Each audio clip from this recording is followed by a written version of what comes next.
Halo, selamat malam semua. Perkenalkan, nama saya Diki Wahyudi Tarigan.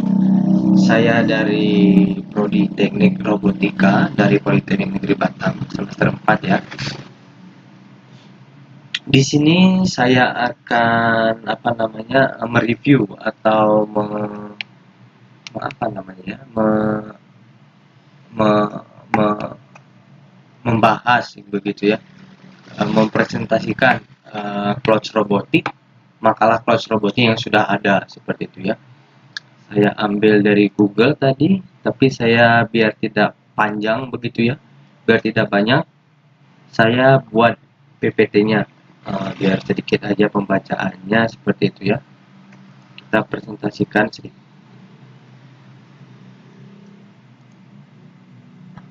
Oke, di sini langsung aja ya ke layar pertama. Di sini judulnya saya buat dengan cloud computing tentang sistem penyimpanan cloud storage. Oke. Di sini sumber referensi dari ini ya, ada dua ini, dari websitenya tadi, Blogspot tidak ada namanya ya, karena dari blog itu. Dan ini dari penjelasannya atau sejarahnya saya ambil dari uh, link yang lain seperti itu.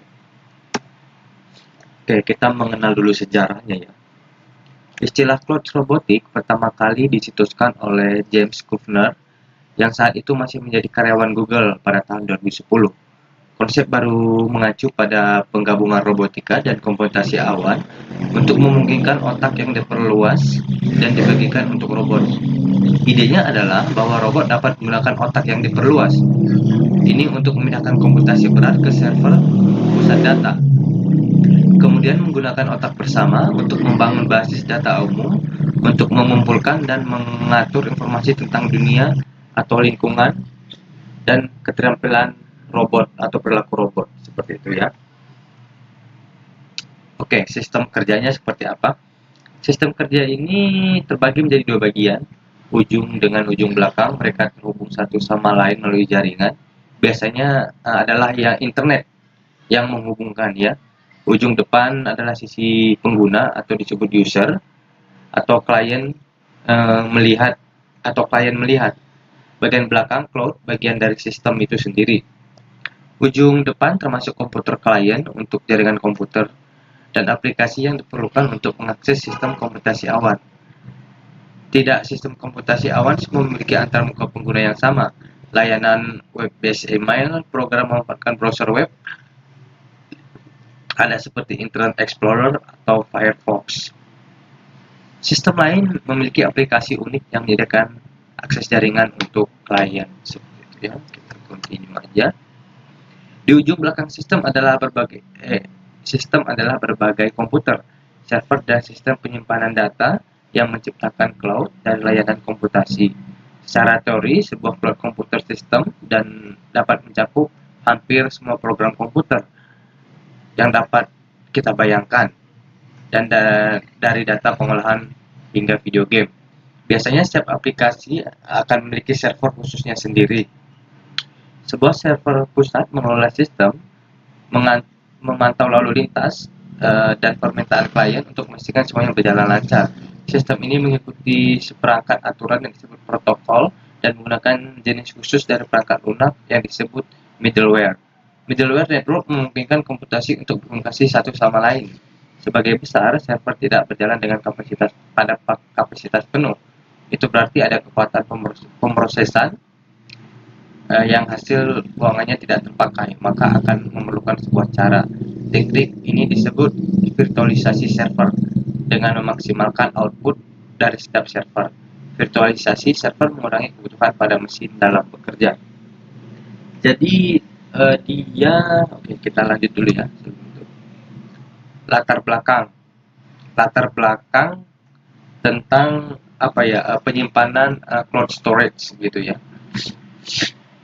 Jadi dia buat cloud storage itu sebenarnya latar belakangnya dulu untuk mungkin untuk perusahaan besar seperti itu ya. Ini sebenarnya pembahasannya tentang cloud robotik atau cloud computing ini, apa namanya, tidak ada yang tidak ada yang tidak ada yang runcing, tidak apa ya, tidak ada yang abstrak semua gitu, tidak ada yang tidak jelas gitu, masih di ambang-ambang abstrak, nggak ada yang detail seperti itu ya.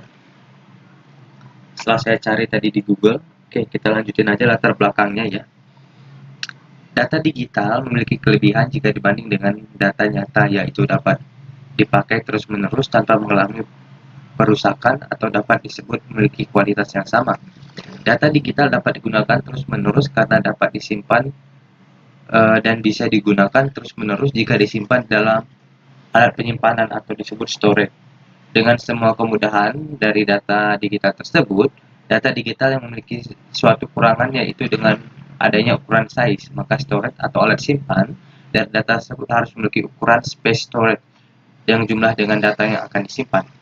Untuk beberapa data memang masalah ini belum begitu terlihat, tetapi jika data digital yang akan disimpan terus menumpukan akibat pentingnya dan banyaknya tugas, maka solusi yang biasanya diambil adalah penghapusan data yang lama atau dengan penambahan storage baru. Memang untuk penambahan storage baru bisa menyelamatkan data yang sudah tidak muat, tetapi dengan begitu akan menambahkan jumlah limbah dan biaya yang besar.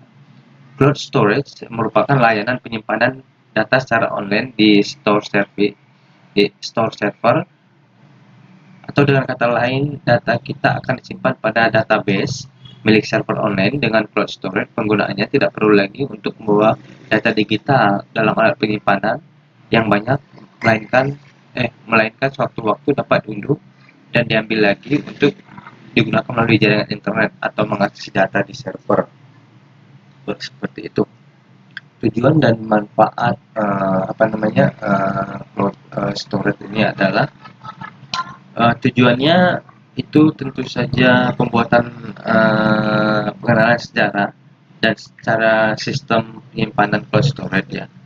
Dan manfaatnya adalah sebagai sumber referensi tentang sejarah, keuntungan dan sistem dari cloud storage. Seperti itu. Nah, ini dan kelebihan cloud storage ya. Dapat kita lihat di sini ada beberapa, sebenarnya ada banyak ya. Tapi untuk menghemat waktu saya buat 4 saja. Kemudahan akses yang dapat kita artikan, kita tidak perlu berada pada suatu komputer yang sama untuk melakukan suatu pekerjaan, karena semua aplikasi dan data kita berada pada server cloud seperti itu. Karena itu akses dan fleksibilitas dimanapun kita berada asalkan terkoneksi dengan internet, kita bisa mengakses data kita karena berada pada server cloud. Lentur dan mudah dikembangkan, atau customer bisa dengan mudah menaikkan atau menurunkan resource yang dipakai. Penghematan dengan adanya cloud computing akan memungkinkan bagi perusahaan untuk mengurangi infrastruktur IT. Kita lanjut.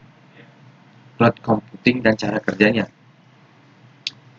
Alih-alih menginstal sebuah paket perangkat lunak untuk setiap komputer, atau perusahaan hanya harus membuat satu aplikasi yang akan memungkinkan para pekerja untuk login ke layanan berbasis web yang terhost ke semua program pengguna berdasarkan kebutuhannya dan pekerjaannya.